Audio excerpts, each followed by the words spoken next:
Welcome to the last video in this series. As we saw in the previous video, as teachers, we have a responsibility to create an environment in which differences are affirmed and supported and where everyone can thrive. In this video, we're going to take a look at ways in which you can achieve this by practicing inclusive teaching and learning strategies in your classroom. Inclusive teaching is based on the belief that quality learning experiences can facilitate change. This growth mindset approach is supported by research in neuroscience, which shows that learning can change the physical structure of the brain. We need to be able to notice, understand, and respond to these changes in our learners to enable them to expand their potential. We need to see difficulties in learning not as deficits in learners, but as professional challenges for teachers. The affirmation of diversity is not extra work, no, it is the work of the teacher.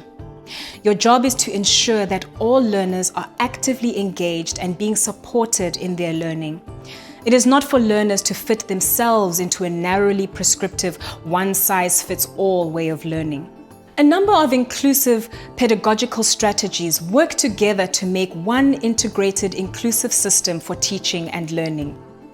We're going to look at some strategies that will enable you to create a learning environment where all learners can achieve their best potential.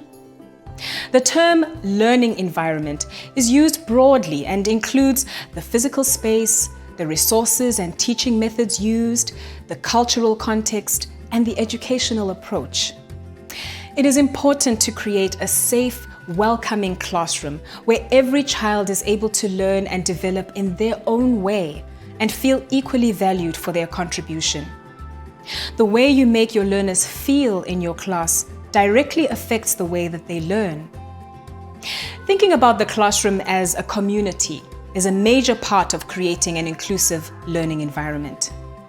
Learners can only achieve their full potential in an organized, positive learning environment where they feel happy and relaxed.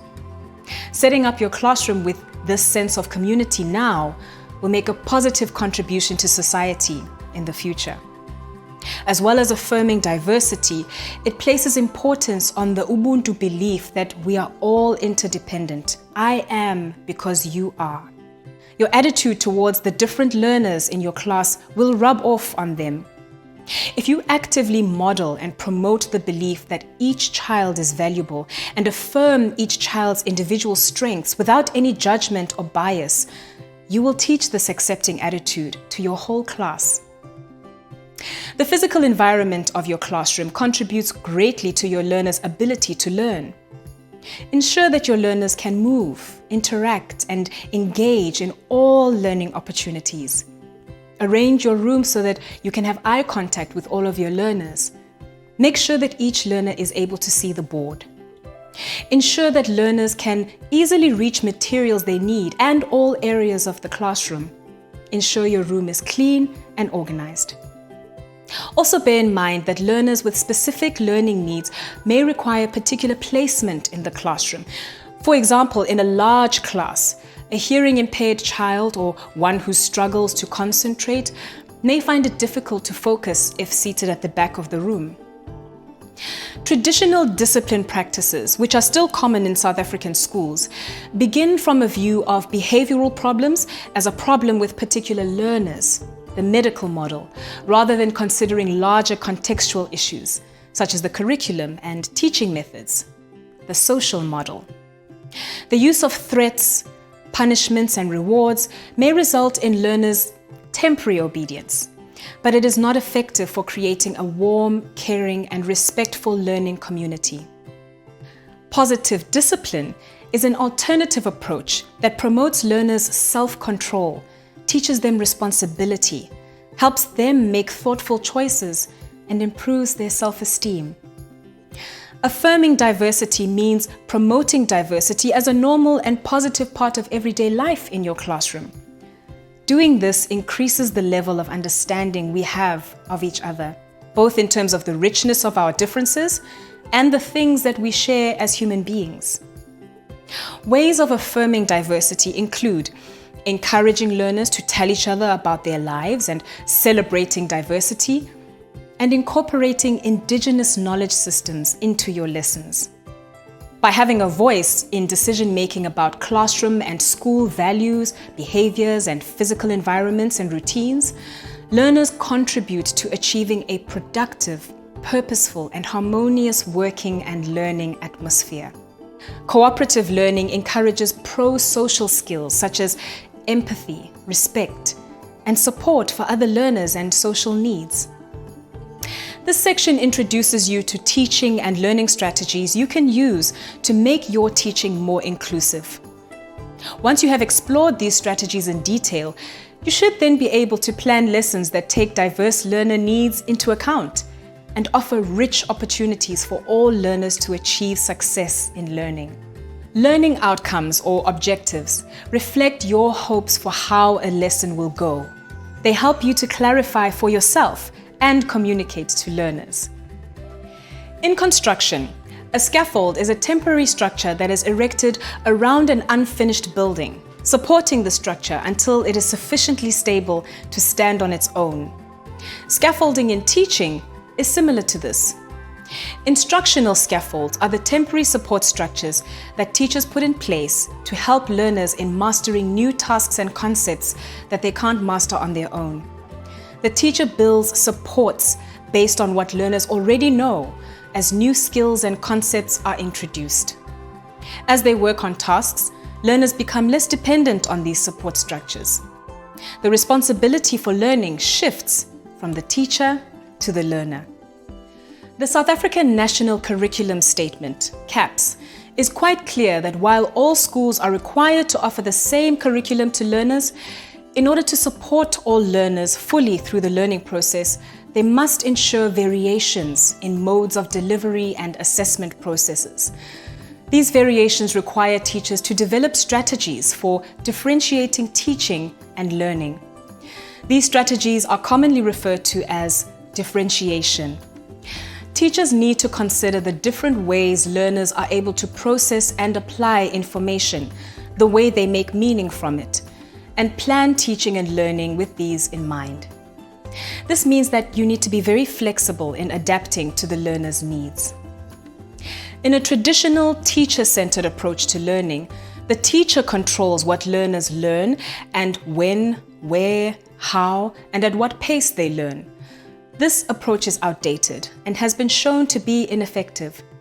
In diverse 21st century classrooms, a learner-centered approach is favored, where learners are given opportunities to lead learning activities, participate more actively in discussions, design their own learning projects, and explore topics that interest them.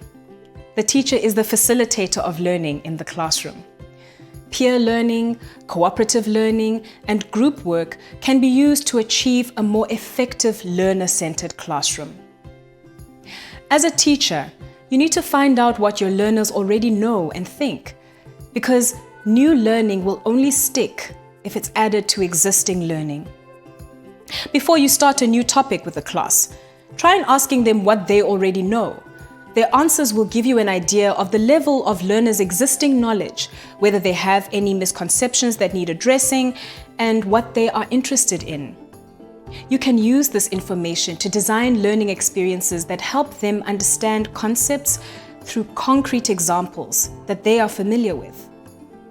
Recent advances in technology mean that we are increasingly exposed to multimodal forms of communication, which have also led to shifts in communication itself, for example, through emojis and GIFs.